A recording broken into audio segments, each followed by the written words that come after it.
नमस्कार, मैं प्रवीण अलावत हूं। आप 90 डिग्री देख रहे हैं। हम आज बहादुरगढ़ में हैं और हमारे साथ जाने माने और ख्याति प्राप्त पत्रकार सतीश तहलान साहब हैं, जो हेलो बहादुरगढ़ के नाम से बहादुरगढ़ एनसीआर को है काफ़ी सालों से लगातार हैं वो कवर करते आ रहे हैं। लगातार नामचीन जो मीडिया हाउसेज हैं उनके साथ भी काफ़ी वर्षों तक इनका अनुभव रहा है काम करने का।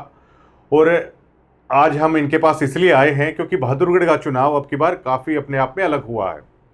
आश्चर्यजनक कहेंगे या ऐसा ही होने वाला था जो परिणाम आए हैं, लेकिन सबसे बड़ा सवाल ये खड़ा होता है कि जिस बहादुरगढ़ में राहुल गांधी तक को उतार दिया गया और दीपेंद्र हुड्डा और चौधरी भूपेंद्र सिंह हुड्डा ने कहा जा रहा है कि 7 से ज़्यादा दौरे किए। ये भी कहा जा रहा है एक गांव उससे अगले गांव में उससे अगले गांव में जनसभाएं भी की गई, लेकिन उसके बावजूद एक रिकॉर्ड जीत 42,000 की जीत है, अपने आप में काफ़ी मायने रखती है। वो तहलान साहब से हम जानने की कोशिश करेंगे कि आखिरकार ये संभव है, वो कैसे हुआ। सर, सबसे पहले आपका स्वागत करते हैं हमारे प्लेटफॉर्म पर। प्रवीण जी, आपको और आपके 90 डिग्री के जितने भी दर्शक हैं सबको मेरा नमस्कार जी। क्या ये आश्चर्यजनक है या बहादुरगढ़ में जो परिणाम जो होना था यही हुआ है?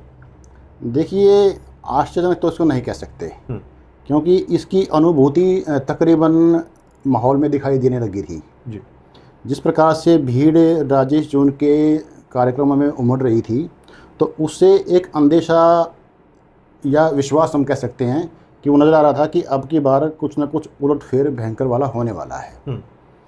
और राजेश जून की ये कोई एक दिन की मेहनत नहीं है। उन्होंने लंबे समय 10 या 12 वर्षों से लगातार वो इसी प्रयास में थे। वो एक कहते हैं ना कि भाई जिद हो जाती किसी को, तो उनको एक जिद थी कि मुझे विधायक बनना है, और उसके लिए उन्होंने अपने सारे घोड़े दौड़ा दिए और अल्टीमेटली उनको जो है सफलता भी प्राप्त हुई। आपको पता होगा जीत के बाद राजेंद्र जून ने ये कहा सर कि पंचायत में मुझसे वादा किया गया था, लेकिन मेरे साथ कैसा सुलूक है वो किया गया। और राजेंद्र जून को जिताने के लिए लोग कह रहे हैं कि इतना अधिक प्रयास दीपेंद्र हुड्डा ने क्यों किया। कई जनसभाएं की, राहुल गांधी तक को है वो उतार दिया गया। तो इसको लेकर लोग है सवाल कर रहे हैं कि क्या हुड्डा साहब अपने वायदे पर खरे नहीं उतरे, और उसके बाद भी मतलब ये कहा गया कि राजेश जून को हराने के लिए इतने प्रयास क्यों किए गए। देखिए, बात यह है कि कांग्रेस से हुड्डा को अब की बार फ्री हैंड दिया गया था। ऑलमोस्ट 72 सीटें उनको दी गई थी जी। तो यदि उनके गढ़ में ही, जो रोहतक झज्जर का उनका गढ़ माना जाता था, उसमें ही जो रोहतक दीपेंद्र हुड्डा जो सांसद हैं उनके भी अंडर में विधानसभा आती है, यदि वहाँ से कोई सीट यदि हार जाते तो हाई कमान पे मैसेज ये जाता कि आपकी अपने घर में ही आप कमज़ोर हो। तो इसीलिए उन्होंने प्रयास ये किए कि यहाँ से कोई भी सीट हम ना हारे। और वो जो आप बता रहे हो 7 जो जनसभाएं की या राहुल गांधी को जो बुलाया भी गया, तो वो भी उसी कड़ी का हिस्सा था। तो अब तो हार हो गई। ये किसकी हार कहेंगे, राजेंद्र जून की माना जाए इसे या दीपेंद्र हुड्डा की? दोनों की। देखो, एज ए व्यक्तिगत हम बात करें तो राजेंद्र जून की हार है, और हार नहीं करारी हार है जी। और दीपेंद्र हुड्डा की हार ये इसलिए है कि जो भी डिसीजन लिया गया, बल्कि लोगों तो कहा तो ये भी जा रहा है कि यदि राजेश जून को कांग्रेस की टिकट दिया जाता तो वो 1 लाख वोटों अकेले ही लेके जाते वो जी। और भारी बम्पर जीतते वो, तकरीबन 1 लाख वोटों जीतते वो। तो इतना तगड़ा माहौल अब की बार उनके पक्ष में था। क्या ग्राउंड पे कोई सिंपैथी इस बात की थी कि पंचायत में पिछली बार है राजेश जून को बैठाया गया ये कह के कि अगली बार आपको है मौका दिया जाएगा? क्या इस तरह की सहानुभूति राजेश जून को लेकर थी? देखो, ये राजनीति में जो ना वादे जो होते हैं उनका कोई महत्व नहीं होता। हमेशा चुनाव के अंदर ये अपने नेता गणित बैठाते हैं। जैसे पिछले चुनाव की आप बात कर रहे हो 14 के अंदर राजेश जून ने भी फॉर्म भरा था, इधर से सतपाल नीला राठी जो थी उन्होंने भी नाराज़गी थी, रवि खत्री ने भी फॉर्म भरा था। तो हुड्डा साहब आए थे मनाने के लिए और सबको कोई ना कोई आश्वासन दिया था। अब टिकट का खुल के आश्वासन दिया गया था, ऐसा कहीं भी ना तो कभी हुड्डा साहब ने एक्सेप्ट किया ना दीपेंद्र जी ने एक्सेप्ट किया। हाँ, राजेश जून की तरफ से बार बार ये बयान दिया जाता रहा कि भाई मुझे वादा किया गया है, मुझे वादा किया गया है, और वो वादा निभाइए अब की बार। तो अब ये जो कमी आज कांग्रेस को झेलनी पड़ी है ना, ये उसी चीज़ का परिणाम है। यदि उनको वादा किया गया था उसको निभाना चाहिए था, और यदि नहीं किया गया था तो उसका जो है डिनाई करना चाहिए था खुल के। लेकिन उस पर चुप्पी साधे रखी पूरे 5 साल तक। तो कहीं ना कहीं इसके लिए भूपेंद्र हुड्डा और दीपेंद्र हुड्डा भी जिम्मेदार है कि भाई आपने आपका कार्यकर्ता है, एक नेता है आपका बहादुर के अंदर, वो बार बार आपको अपना वादा याद दिला रहा है और आप उस पर चुप्पी साधे रखे हैं। तो वो उनकी चुप्पी मैसेज ये गया कि भाई कहीं ना कहीं इनके मन में मैल है, और ये डिनाई कर रहे हों इस चीज़ को कि भी इनका हक था, आपने प्रॉमिस किया था और उसको फुलफिल नहीं किया। तो वो पॉजिटिव गया राजेश जून के पक्ष में। जी। देखो राजेश जून ने एक रणनीति भी इस चुनाव में प्रयोग करी। रणनीति क्या थी कि जब तक उनको टिकट नहीं मिला था कांग्रेस का, जब तक तो वो ये कहा करते थे कि भाई मुझे भूपेंद्र हुड्डा जी ने वादा कर रखा है और वो अपने वादे पे खरे उतरेंगे। जी। लेकिन जैसे ही टिकट की अनाउंसमेंट हो जाती है उनकी स्ट्रेटजी बदल जाती है। वो भूपेंद्र हुड्डा का नाम कहीं नहीं लेते हैं। वो कहते हैं राजेंद्र जून ने पंचायत में मेरे सर पे हाथ रखे, मुझे प्रॉमिस किया था कि अगली बार मैं आपका साथ दूंगा। तो उन्होंने टारगेट किया राजेंद्र जून को और अपने आप को ये सिद्ध किया कि मेरे साथ अन्याय हुआ है और अन्याय करने वाला है राजेंद्र जून। तो ये मैसेज कन्वे करने में वो कामयाब रहे। क्या दीपेंद्र की व्यक्तिगत छवि को बहादुरगढ़ की जो हुआ उसमें झटका लगा है, क्योंकि लोग भरोसा करते थे? क्या उस भरोसे पर ठेस लगी है कि दीपेंद्र हुड्डा आगे किसी को वायदा करते हैं तो उस वायदे से मुकरने वाले चेहरे हैं वो एक बन के रह गए हैं बहादुरगढ़ में, जो राजेश जून के साथ उन्होंने किया? देखो प्रवीण जी, जहाँ तक मेरी पॉलिटिकल समझ है, टिकटों का वितरण प्योरली भूपेंद्र हुड्डा के हाथ में भी नहीं है। जी। अब की बार जितने भी एग्जिस्टिंग विधायक थे कांग्रेस की, चाहे उस पर क्रिमिनल केस क्यों ना हो, जैसे अपना रावधान सिंह थे, अशोक धर्म सिंह चोकर थे और ये अपना ये सोनीपत से थे, तो इन सुरेंद्र पवार जी, इन तीनों पर केस चले हुए थे। एक तो जेल में भी थे शायद सुरेंद्र पवार। उसके बावजूद भी कांग्रेस ने सबको रिपीट किया जितने भी एग्जिस्टिंग थे। फिर रही राजेंद्र जून की बात। राजेंद्र जून तो पिछली बार पूरे झज्जर जिले के अंदर सर्वाधिक मतों से जीतने वाले उम्मीदवार थे, इवन रघुवीर काद्यान, गीता बघेल और कुलदीप वत्स से भी। तो उनका टिकट का अगर एंगल देखा जाए तो हाईकमान की नज़र में किसी से भी कटने वाला हिसाब नहीं बन रहा था। बस सीटिंग गेटिंग का फार्मूला था, सभी को दे दिया गया था। तो इसमें अगर ये कहना कि भूपेंद्र हुड्डा और दीपेंद्र हुड्डा की नहीं चली या केवल इनकी कटनी चाहिए थी, तो वो फिट नहीं बैठता उस ढड्डे के ऊपर। और हम इनको कह नहीं सकते भाई इन्होंने अपनी चलाई। वो टिकट तो हाईकमान ने दी है, सभी को दी है। अब उसमें चाहे वो जितने कंडीशन में था या नहीं था, जो एक सो कॉल्ड सर्वे बताया गया, सर्वे हुआ था कोई, उस सर्वे को मुझे लगता है कि ताक पे रख दिया गया, कुछ सर्वे की कोई वैल्यू थी नहीं। और जब उनको सीटिंग गेटिंग करना ही था तो क्यों तो फॉर्म मंगवाए गए और क्यों वो सर्वे कराया गया, तो उसका उचित तरीका मुझे समझ नहीं आया।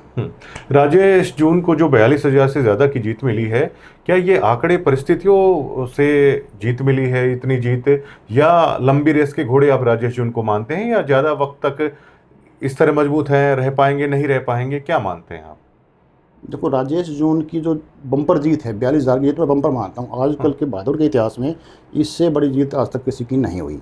और ये निर्दलीय भी पहली बार बने हैं बहादुर के अंदर। आज तक कभी कोई विधायक जो है निर्दलीय बहादुर में निर्वाचित नहीं हुआ। राजेश जून ने बहादुर की राजनीति में एक नए आयाम कायम कर दिए हैं। नए आयाम क्या? एक उन्होंने संदेश ये दिया है कि आप नेताओं की जय मत बोलो, आप पब्लिक की जय बोलो। आप पब्लिक को लाभ दीजिए, पब्लिक आपका साथ देगी। पब्लिक निराश हो चुकी है नेताओं से। उनके मत में ये दिमाग में बैठ चुका है कि नेता ये किसी के नहीं होते हैं, ये खाली अपना घर भरते हैं, हमें इनसे क्या मिला, आज तक इन्होंने हमारे लिए क्या किया। तो उनको अपना लाभ देखना है। राजेश जून की जो स्ट्रेटजी थी, उन्होंने जो भी तरीका अपनाया, मैं उस तरीके को गलत नहीं मानता। हर नेता हर तरीके अपनाता है, युद्ध में और चुनाव के अंदर आपकी हर स्ट्रेटजी जो है वो काम करती है। उनकी अपनी स्ट्रेटजी थी, चाहे उन्होंने वो अपना वो डाटाबेस तैयार किया मतदाताओं का, उनको लाभान्वित किया जिस तरीके से भी, तो वो स्ट्रेटजी का पार्ट था। और उससे एक मैसेज ये गया है लोगों के अंदर कि भाई देखो, आप पब्लिक को इन्वॉल्व कीजिए। पार्टी में वैल्यू नहीं है, जितना पैसा आप नेताओं की जय बोलने में खर्च करते हो, यदि उसका डायरेक्ट लाभ आप पब्लिक को दोगे तो पब्लिक आपका साथ देगी। इसी भी कर दिया। देखिए, उनकी जीत इसलिए भी महत्वपूर्ण है कि बहादुरगढ़ के जो चुनाव के अंदर, हर राउंड के अंदर, हर बूथ के अंदर, चाहे वो शहर है चाहे वो गांव है, उन्होंने एक तरफा जीत हासिल की है। यानी कि बाकी कैंडिडेट एक तरफ और वो अकेले आधे में खड़े हुए थे। 73,000 से ऊपर वोट ज़्यादा उनको वोट मिली हैं। ऑलमोस्ट 50% है जितनी टोटल पोल हुई थी। यानी बाकी जो कैंडिडेट थे 14 कैंडिडेट, उसमें से 13 अलग खड़े हैं एक साइड में और अकेले एक साइड में खड़े हैं। तो उनकी जो तरीका था, जो रणनीति थी, वो कामयाब हुई। और अब आगे कितना ये कामयाब होने वाली है ये समय बताएगा। लेकिन ये मैं कहना चाहूँगा, बहादुरगढ़ में पैसे वालों की कमी नहीं है, एक से एक पैसे वाले हैं, लेकिन पैसा खर्च करने का जिगरा वो राजेश जून वो सब में नहीं। वो राजेश ने दिखाया कि भाई मेरा जुनून है, मुझे विधायक बनना है। और उसके लिए मैं कुछ भी कर सकता हूँ, और उन्होंने किया। वो बीजेपी में चले गए हैं। जी। क्या तैलान साहब, आपको ये लगता है कि दीपेंद्र सिंह हुड्डा ने अपना एक वफादार, भरोसेमंद और एक मजबूत साथी है वो खो दिया है? देखो, पहली बात तो प्रवीण जी, वो बीजेपी में गए नहीं हैं, उन्होंने बीजेपी को समर्थन दिया है। कोई भी निर्दलीय विधायक जब तक वो पद पे है किसी पार्टी में शामिल नहीं हो सकता। जी। हाँ, उसको बाहर से समर्थन दे सकता है वो, तो उन्होंने समर्थन दिया है। और जब वे सरकार पूर्णतः बीजेपी की तीसरी बार बनी हरियाणा के अंदर, तो क्षेत्र के हित में है कि आप सत्ता के साथ रह के कुछ करें।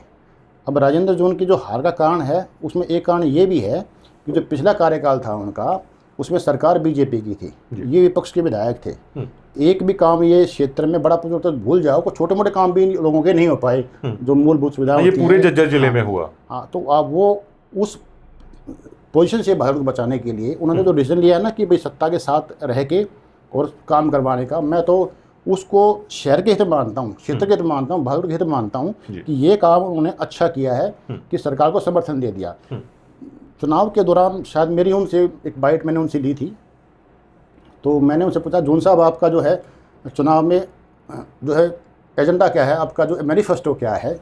तो उनका कहना ये था कि जो भूपेंद्र हुड्डा साहब का मैनिफेस्टो है वही मेरा मैनिफेस्टो है। तो वो भी कहीं ना कहीं चाह रहे थे कि सरकार जो है कांग्रेस की आए और हुड्डा साहब के पास मैं जाके और ये सीट उनको मैं सौंप दूं। और ये भी सच है, बहादुरगढ़ के अंदर, जो बहादुरगढ़ का पूरे रोहतक के लोकसभा क्षेत्र के अंदर अगर कोसली सीट को हम छोड़ दें तो झज्जर जिला के अंदर, क्योंकि कोसली पार्ट है रेवाड़ी का, झज्जर जिला की 4 सीटें और रोहतक की 4 सीटें, कोई भी सीट कांग्रेस नहीं आ रही है, क्योंकि राजेश जौन भी कांग्रेस ही थे जी। उनको हुड्डा की वोट भी मिली हैं, जो हुड्डा की वोट थी वो भी मिली हैं। यहाँ पे कांग्रेस 2 भागों में डिवाइड थी, एक राजेंद्र जून के साथ कांग्रेस थी, एक कांग्रेस थी राजेश जून के साथ जी।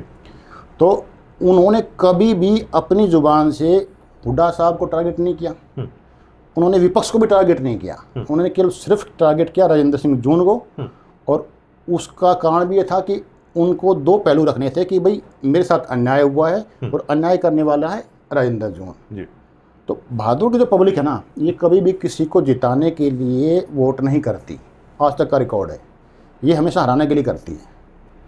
अब की बार राजेंद्र जून के खिलाफ एंटी इनकम्बेंसी थी, 5 साल वो शासन कर चुके थे बहादुर के अंदर, और लोग नाखुश थे उनकी अवेलेबिलिटी से, उनके जो कार्य 5 साल के अंदर जो नहीं हुए उनकी वजह से। तो इस वजह से उन्हें हराना था, और लगा कौन हराने के लिए सूटेबल? राजेश जून। तो सारी पब्लिक मूव कर गई राजेश जून की तरफ। साथ में उनका जो वो सिस्टम था, जो अपना लॉटरी सिस्टम था या जो भी उन्होंने बना रखा था, उसने भी उसमें भूमिका निभाई। नहीं, जैसे झज्जर काउंटिंग सेंटर के बाहर मीडिया ने राजेश जून साहब से बात की तो उन्होंने ये कहा कि कहीं ना कहीं भूपेंद्र हुड्डा को निशाने पर लिया कि इन्होंने मेरे साथ बहुत हाथ लगाए हैं और वायदा किया था, उस वायदे से मुकरे। तो उनके बयान देख के ये लगता है कि क्या भविष्य में उसी तरह रह पाएंगे भूपेंद्र हुड्डा के साथ राजेश जून के रिश्ते? संभव है वो? राजनीति में प्रवीण भाई सब कुछ संभव है, सब कुछ। आज के 5 साल के बाद किसने सोचा था कि जिस दुष्यंत चौटाला को, जो डिप्टी सीएम थे हरियाणा के जी, और उनकी जमानत जब्त होगी, और जिस बीजेपी के साथ जाने की वजह से उनकी जमानत जब्त हुई है, उसकी बहुमत से सरकार आएगी। तो राजनीति में क्या होता है कि समय के हिसाब से आपकी आस्थाएं बदल जाती हैं, आपकी नीतियां बदल जाती हैं। हमने जो राजेश जून ने जब बीजेपी को समर्थन दिया तो हमने उनका एक बयान सुना कि भाई मैं भाजपा की नीतियों से प्रभावित होकर उन्हें अपना समर्थन दे रहा हूँ। तो कहीं ना कहीं आदमी की नीतियाँ समय के हिसाब से बदलती हैं, उसकी रीतियाँ बदलती हैं, नीतियाँ बदलती हैं। वो लाभ देखते हैं, अपना देखते हैं, क्षेत्र का लाभ देखते हैं। अब उन्होंने समय के हिसाब से माकूल डिसीजन लिया है, अब उसको जस्टिफाई करना उनका काम है। मान लीजिए अगर कल को राजेश जून ने लोकसभा में काफ़ी मदद की दीपेंद्र हुड्डा की, आप मानते हैं इस बात को? अगर राजेश जून उस कदर अगर साथ नहीं रहते हैं तो क्या बहादुरगढ़ एक शहरी क्षेत्र अधिकतर है, वो उससे जुड़ा हुआ है, तो क्या भविष्य में लोकसभा चुनाव में दीपेंद्र के लिए चुनौती पेश होंगी यहाँ से, बहादुरगढ़ से? देखिए, उससे पहले तो बहुत सारी इफ एंड बट्स हैं। एक तो 2026 में परिसमन होना है जी, और वो परिसमन यदि समय से हो जाता है तो बहादुरगढ़ की लोकसभा सीट खुद बन जानी है, जो अंदेशा है। बहादुरगढ़ शहरी? हाँ जी, बहादुरगढ़ की जो है ना, नहीं शहरी का, बहादुरगढ़ की लोकसभा सीट बननी है। ठीक है। और उस चुनाव के अंदर अब ये निर्दलीय है, आगे बीजेपी है, इधर कांग्रेस रहेगी। आप कह रहे हो कि दीपेंद्र के लिए खतरा बनेंगे, जबकि मेरा अपना मानना ये है कि राजेश जून के प्रति दीपेंद्र हुड्डा के दिल में सॉफ्ट कॉर्नर था। मेरा अपना मानना ये है जी। क्योंकि लोकसभा चुनाव के दौरान बहादुरगढ़ में राजेश जी ने एक जनसभा की थी अपने कार्यालय पे, तो उस जनसभा के अंदर दीपेंद्र जी जाते हैं, लेकिन बहादुरगढ़ के विधायक को इनवाइट नहीं किया जाता है राजेंद्र जून को, तो वो उनको बाईपास करके वो जाते हैं वहाँ पे। शायद ऐसी घटना मैंने कभी बेरी में, बादली में या झज्जर में शायद पॉसिबल भी नहीं है कि एक विधायक को आप इग्नोर करके और किसी आप कंपटीटर के प्रोग्राम में समय दे के आप जाओ जी। तो कहीं ना कहीं अंदेशा मुझे ये लग रहा है कि भाई अब की बार कहीं ना कहीं दीपेंद्र की जो टीम थी ना, वो भी चाह रही थी कि राजेश जून ही ठीक आगे जाए। तो वो उनको लगा कि भाई ये है तो अपना ही, यूँ नहीं तो यूँ सही, हमें तो अपना एक विधायक चाहिए।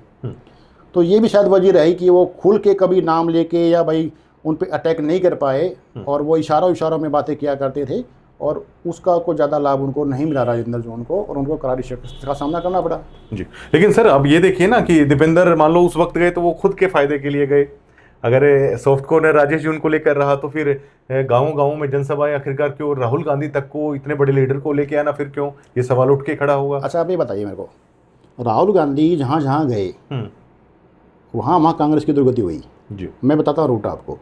बहादुरगढ़ से उन्होंने एंट्री की, उसके बाद में वो गए अपना ये खरखोदा होते हुए, अपना सोनीपत होते हुए गोवाना, हर जगह सुब्रा साहब गन्नौर भी गए। तो जिस दिन का उनका रूट था यहाँ से निकले, और फिर उसका औचित्य क्या था, वो एक रोड शो गाड़ियों का एक काफिला जिसमें ऑलमोस्ट गाड़ियाँ बाहर से आई हुई थी, और आप एक शब्द नहीं बोले बहादुर के अंदर, तो उसका लाभ क्या था। देखो पब्लिक के सामने आप अपनी बात रखें, अपनी पार्टी का बात रखें, विचार रखें, आपका घोषणा पत्र उसको रखें, लोग आपको वोट खाली इसलिए दे कि आपको देख ले। तो वो जो उन्होंने जो राहुल गांधी की यात्रा, मैं बहादुर के परिप्रेक्ष्य में बता रहा हूँ आपको कि बहादुरगढ़ के अंदर वो उनका आना न आना वो बेकार सिद्ध हुआ, उसका 1% भी लाभ राजेंद्र जून को नहीं मिला। चलिए कम से कम बहादुरगढ़ में एक चीज़ तो रह गई कि यहाँ के पकोड़े इतने वायरल नहीं हुए जितनी जलेबी वायरल हो गई। वो एक हमारे साथियों में एक चर्चा चलती है कि अगर राहुल गांधी जी बहादुरगढ़ बोलते तो जलेबी के बजाय बहादुरगढ़ में पकोड़ों की फैक्ट्री लगती। हाँ, पकोड़ों की फैक्ट्री लग जाती है। ये आप सौभाग्यशाली रहे। अच्छा सर, ओवरऑल जो रिजल्ट आया है, क्या ये दीपेंद्र हुड्डा की राजनीतिक काबिलियत पर सवालिया निशान आप मानते हैं जिस तरह का रिजल्ट आया है? क्योंकि पूरी जिम्मेवारी चुनाव प्रचार की भूपेंद्र सिंह हुड्डा, और दीपेंद्र सिंह हुड्डा केवल 2 लोगों के हेलीकॉप्टर हैं, वो पूरे हरियाणा में हैं, वो उड़ रहे थे। तो अब जिम्मेवारी लेने का जब वक्त आया है तो ईवीएम को लेकर, अन्य चीजों को लेकर है बहानेबाजी चल रही है दीपेंद्र की तरफ से। आप क्या मानते हैं, क्या सवालिया निशान है उनकी राजनीतिक काबिलियत पर? देखो कांग्रेस की 37 सीटें आई हैं जी। आपने खुद कहा कि भागम दौड़ दीपेंद्र हुड्डा कर रहे थे। हाँ, तो दीपेंद्र हुड्डा ही यदि भागदौड़ कर रहे थे तो जो दूसरे जो कांग्रेस में हैं, जैसे कुमारी शैलजा है या दूसरे और जो गुट बने हुए हैं, तो वो किस बात के लिए सीएम बनना चाह रहे थे? जब भागदौड़ इन्हीं को करनी पड़ रही थी, तो इसका मतलब ये था कि इन्हें अकेला छोड़ दिया गया था कि आप कीजिए जो करना है आपको, और हम आपके साथ नहीं हैं। तो इन्होंने अकेले मेहनत की, वो कहते हैं ना बाप बेटे ने अकेले मेहनत की, और 37 सीटों पे कांग्रेस को लेके गए। एक बीजेपी एक संगठन की पार्टी है, विश्व की सबसे बड़ी पार्टी है, उनके पास बहुत बड़ी टीम है, बहुत बड़ा सिस्टम है। उस सिस्टम के खिलाफ यदि आप हरियाणा में कोई नेता मानते हैं, तो मैं कहता हूँ दीपेंद्र हुड्डा 37 सीटें तो लेके गए अपने नाम से। बोलो मान लो चलो 5 सीटें, 4 या 5 मान लो किसी दूसरे नेता के थ्रू आ गई हैं, 30 या 31 आदमी तो आपके अपने पास अपने हैं। आप मुझे एक नेता का नाम बताइए हरियाणा के जो अपने दम पे 20 सीटें निकाल सकता हो? है कोई नेता जो अपने नाम पे या अपने प्रचार से बगैर केंद्रीय नेताओं के सहयोग के या उनकी नीतियों के 20 सीटें निकाल दे? तो ये इन्होंने जो किया है ना, जो 37 सीटें सरकार के आसपास ये पहुंची हैं, ये मैं इसको फेलियर नहीं मानता। इन्होंने प्रयास किया, लोग अब कमी कहाँ रही, वो एक विचार मंथन का विषय है। लेकिन ये प्योरली ये कह देना कि दीपेंद्र का फेलियर है, देखो अपने दीपेंद्र का जो क्षेत्र था, लोकसभा क्षेत्र था, उसमें रोहतक और झज्जर जिले में तो क्लीन स्वीप बीजेपी है कहाँ? जी, बीजेपी नहीं है। हाँ, सोनीपत में डेंट लगा है, लेकिन उन्होंने रिकवरी कहाँ कर ली? सिरसा में रिकवरी कर ली, उन्होंने एलनाबाद में रिकवरी कर ली, क्या नाम फतेहाबाद में रिकवरी कर ली, उन्होंने क्या नाम है जींद में रिकवरी करी है, उन्होंने कुरुक्षेत्र में रिकवरी करी है, एक सीट वो अपना नांगल चौधरी में निकाली है उन्होंने अडवाल बेल्ट से। उसके बाद नूह में साफ कर क्या नाम है जो मेवात की बेल्ट है वहाँ तो क्लीन स्वीप किया उन्होंने। तो हर जगह है, केवल ये बोल देना कि भाई दीपेंद्र का ये प्योरली फेलियर है, मैं नहीं मानता। स्कोप है, अनुभव की धीरे धीरे सीख रहे हैं चीज़ों को वो भी, और आने वाले समय में एक ब्राइट फ्यूचर है दीपेंद्र हुड्डा जी का। कुछ लोग सिलेक्शन ऑफ टिकट्स कह रहे हैं, कुछ लोग थोड़ा अहंकार भी बता रहे हैं हुड्डा साहब का या दीपेंद्र का। क्या कारण आप मानते हैं? क्या इनमें से कोई कारण आप मानते हैं? देखो, जितना मुँह उतनी बातें। जी। हर नेता हर व्यक्ति को सेटिस्फाइड नहीं कर सकता। कमियां रही हैं, और कमियों की वजह से ही ये लोग जो स्लिप हुई हैं ना, जो सीटें जो 70+ 60+ जो दिखा रहे थे, एक कार्यकर्ताओं में अति उत्साह, और उसमें कुछ लूज टॉकिंग हुई हैं, कुछ ऐसी बातें हुई हैं जो लोगों को नापसंद गुजारा हुई हैं कि भाई जैसे नौकरियां लगेंगी 50 अगर आप वोट डालते हो तो एक नौकरी मिलेगी, ये वो। तो मुझे ये लगता है कि पर्ची खर्ची के सिस्टम पे ये पारदर्शिता भारी पड़ गई। लगा कि यार ये तो फिर नौकरियां बिकेंगी, फिर वही माहौल बनेगा। तो वो कहीं ना कहीं जो कमज़ोर वोटर है, जैसे SC वोटर है या OBC वोटर है, जो कमज़ोर तबके का जो वर्ग था, उसमें एक भय का माहौल व्याप्त हो गया। फिर कुमारी शैलजा एक बड़ी नेता हैं SC समाज की, उनके खिलाफ कुछ गलत बयानबाजी की जाती है, उसका जो है डेंट कंट्रोल नहीं किया जाता, उसको डैमेज कंट्रोल नहीं किया जाता। यदि उस कुमारी शैलजा जी को हुड्डा साहब लास्ट में प्रचार के 10 दिन अपने साथ घुमा लेते, जनसभाओं में, हेलीकॉप्टर में इकट्ठी जनसभाएं करते, एक अच्छा मैसेज जाता। देखो, प्रताड़ित तो रामविलास शर्मा जी को भी किया गया बीजेपी तरफ से, लेकिन क्या कांग्रेस उस मुद्दे को कैश कर पाई कि एक ब्राह्मण नेता का इन्होंने अपमान कर दिया? इतने बड़े कद्दावर नेता जो कभी बीजेपी को हरियाणा में लेके आए थे पहली बार, नहीं कर पाई ना। लेकिन बीजेपी कामयाब रही शैलजा के अपमान को कैश करने में। तो कहीं न कहीं इनकी जो पॉलिसी थी, जो स्ट्रेटजी थी, उसमें भी खामियां रही। जी। तंवर साहब के साथ सिंपैथी है आपकी? इसका भी लोग जिक्र कर रहे हैं कि एन वक्त पर अशोक तंवर साहब ने क्या फैसला लिया, सरकार बीजेपी की आ गई। देखो, तंवर साहब जब कांग्रेस छोड़ के गए थे 19 के चुनावों में की बात है, जब टिकटों का वितरण हो रहा था। हाँ। उसके बाद से वो 4 या 5 पार्टियां बदल चुके। अपनी पार्टी बनाई उन्होंने, वो तृणमूल कांग्रेस में भी गए थे वो बीच में, उसके बाद में वो बीजेपी में हो गया आगे, वापस भी आ गए। हाँ। और जिस दिन उन्होंने कांग्रेस में वापसी की थी, उससे 10 मिनट पहले ही वो सफेदों में राधा राम कुमार गौतम के यहाँ पे जनसभा संबोधित करके आए थे। हाँ। तो अब उनको क्या मैसेज गया, उन्होंने क्या फीलिंग आई उनके अंदर, भगवान जाने। लेकिन उनके मीम्स काफ़ी बन रहे हैं कि भाई वो 352D पे, वो 152D का सबसे अच्छा इस्तेमाल किसने किया? तो तंवर साहब ने किया।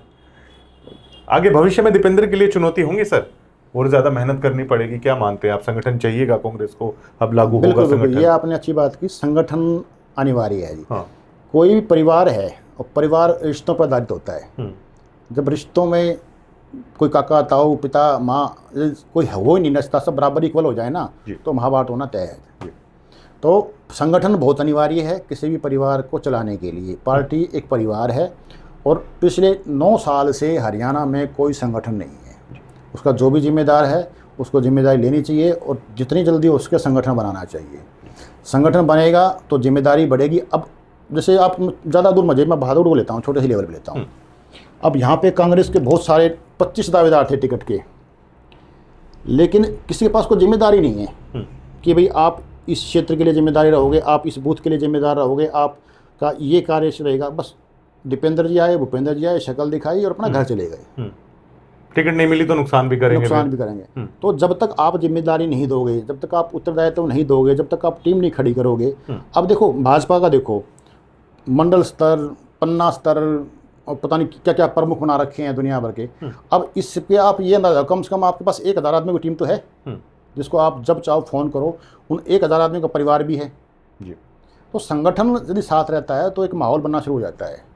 संगठन बहुत बड़ी कमी रहा है इस हार की वजह से, और जब तक संगठन नहीं बनेगा कांग्रेस पिछड़ती चली जाएगी। बहुत बहुत शुक्रिया सर तमाम बातचीत के लिए। सतीश तेहलान साहब थे, और ये हमने एक ख़ास चर्चा है आज की है। राजेश जून ने जिस तरीके का बहादुरगढ़ में है वो पूरा चुनाव चला है, या दीपेंद्र सिंह हुड्डा के लिए आने वाले समय में कोई चुनौती बनती भी है या नहीं बनती, और कांग्रेस की हरियाणा में हार के हैं कौन कौन से मुख्य कारण रहे हैं, ये तेहलान साहब से आज है हमने खास चर्चा की है। और वैसे भी सतीश तेहलान साहब के पास बैठने का एक अलग से सुखद अनुभव होता है, क्योंकि काफ़ी अनुभव ये रखते हैं, इनसे काफ़ी कुछ सीखने को भी है। इंटरव्यू के साथ साथ है वो मिल जाता है। शुक्रिया।